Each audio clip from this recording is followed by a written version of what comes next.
The French and German foreign ministers came to Damascus. This was a really important moment for Syria. It was the first visit like this since the Assad government fell.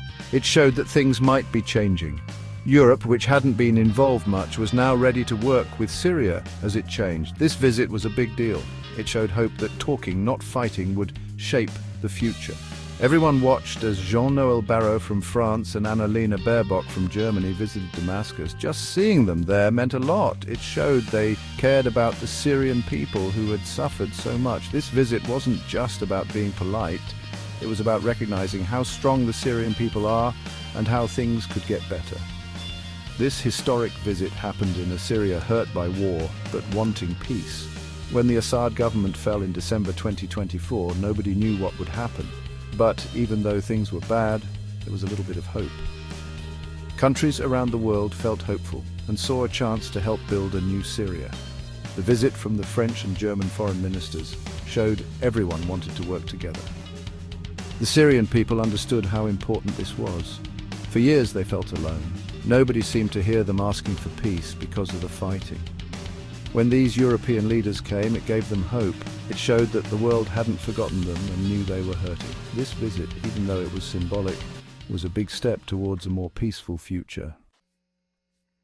A very important meeting happened during this visit.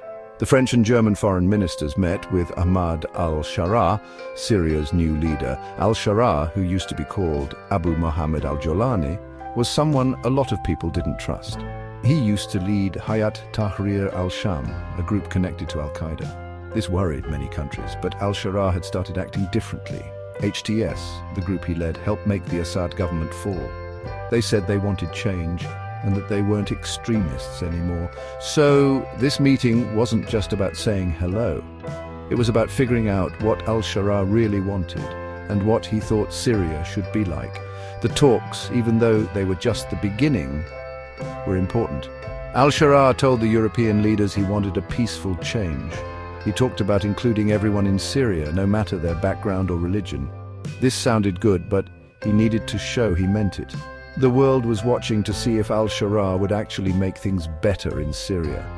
This meeting was good, but it showed how complicated things were in Syria. What happened next depended on who had power. Even though al-Sharaa said good things, people still didn't trust him because of his past. Other countries wanted to help, but they were careful, knowing it would be difficult. The French and German foreign ministers representing the European Union came to Damascus with a clear message. They wanted a Syria where everyone was included, not just in words, but in real life. They said it was important for everyone in Syria to be part of the change. This meant everyone, no matter who they were or what they believed, should have the same rights and chances. Getting justice was a big part of this. The terrible things that happened during the war, all the people who died and how badly people were treated couldn't be ignored. The EU wanted people to be held responsible. They wanted a way to deal with the bad things that happened and make a fairer future. The EU knew rebuilding Syria would be hard, so they offered more than just words. They promised to help Syria write a new constitution. They said this constitution should show what all Syrians wanted and protect their basic rights and freedoms. The EU also promised to help rebuild Syria. They knew it took more than just buildings. It meant helping schools, hospitals and roads.